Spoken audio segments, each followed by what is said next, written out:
Foundation for Investigative Journalists obtained a memo dated September 11, 2023, showing that the federal government allegedly spent a whopping $507,000 on hotel accommodation for President Bola Tinubu at the 78th session of the United Nations General Assembly.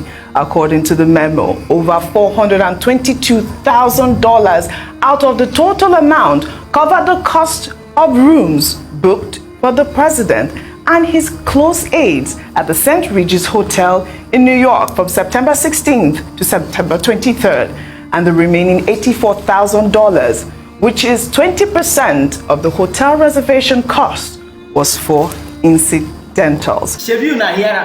Na investigative journalists them boss this one out. Those journalists will be say they feed the wrong background check on you. You no go know.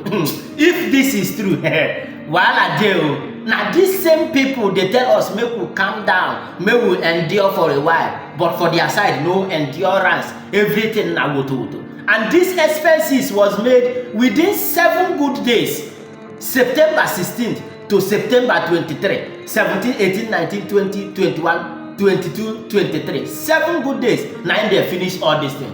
Now these same people give quarter bag of rice to full estate will contain 147 households, and some household get up to 7 people. Now all of them go gather share quarter bag of rice. We make the man say lie, say make they no insult them. Now you go return the rice to them. How are they going to share the rice for 147 households? Even if you calculate and well self, you know go reach one cup each of them. Hear from Rufai of Arise News and make sure say you share this video for others to see, and let me know what you think on the comment section. $507,000 in this economy.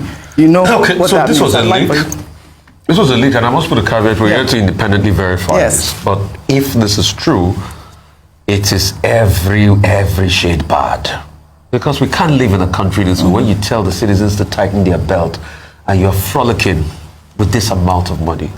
It's just very sad. It's this new level of madness we have in our country. But are you surprised, Oji? We're here sitting down that an ex-militant was going to be running for deputy governor. So the system that brings our politician in is rubbish in the first place. Intellectuals, clear-headed, peaceful people don't get to the top position. For you to get to the top position in Nigeria, you must have killed people with guns. You must be able to use gun, have an army to be able to destroy and kill people. We can't build a country that way. And that's why we are falling. We are sinking. Nigeria is at a precipice today. Look at the quality of our lawmakers. Many years ago, somebody said in the parliament, was a former police officer, and he looked at the lawmakers and the senators and said that most of these people here, they've been in my cell at one point or the other. So it's not today that we've destroyed the country. In all of this, you know what hurts my heart so much? All of those cars the lawmakers are buying, the money goes to Japan. It's not Nigeria-made car. Yeah. Watching in the 70s, Nigeria had a partnership with Peugeot Automobile of Nigeria, and most government functionaries had to drive Peugeot cars. That same Nigeria, all of a sudden, the government functionaries said they must only drive SUVs. As at 1999, the governors that were just sworn in, most of them had Peugeot cars in their fleets. Peugeot 504, best line. All of a sudden, they say, no, it's SUV Jeeps. We are producing the SUV in Nigeria. Nord, Innoson, what's this guy's called? It gets to my head. All of them are producing cars in Nigeria. We will not buy from them. We will take the money to Japan. So even if you have bought the car from a local manufacturer to put the money, the 7 billion into the Nigerian economy, do you know how much that will have done? But the same lawmakers will be the ones to say, oh, we don't want to drive it. We are doing ferferity and all that. We deceive ourselves too much and we destroy this country. You see, I keep singing the song that UNILAG students were singing when they were protesting. They said we all have a hand in it. The story of how Nigeria got spoiled, we all had an hand in it. Be Nigeria, we all have an hand in it.